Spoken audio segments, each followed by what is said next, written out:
the UDA party leader, the President of the Republic of Kenya, Honorable William Samoei Ruto, the Deputy Party Leader, Honorable Rigathi Gachagua, and my fellow Congress members. Good afternoon. Good afternoon once more.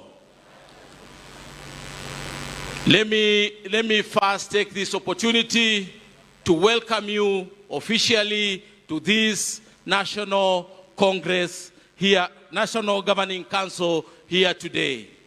I also want to take this singular opportunity to congratulate each and every council member here today for winning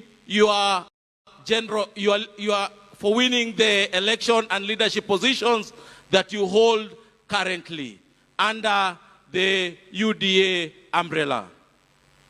It is my privilege to be your national treasurer at the UDA party, the largest ruling party in Kenya today.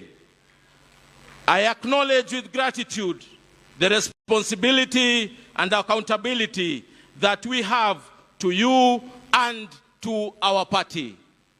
In a special way, may I thank His Excellency, the President and the Deputy President and my fellow council members for the corresponding confidence in me to serve in this position as the National Treasurer of the ruling party. Primarily, may I state that the party draws its income from your monthly subscription as well as the political parties fund. Honorable members, it is important to appreciate that both income streams arise out of your being elected under the UDA party. The party's strength, perpetual growth, and sustenance is because of your duty and honor to pay your subscriptions. Honorable council members, may I therefore brief this council on the financial perspective of the UDA party.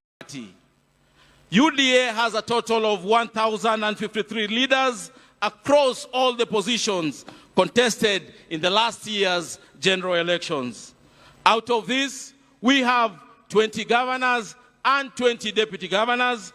We have 182 members of parliament comprising of senators, members of the National Assembly, women representatives, and nominated members of both houses. And we also have 808 members of the county assembly. The party has so far collected out of you members 100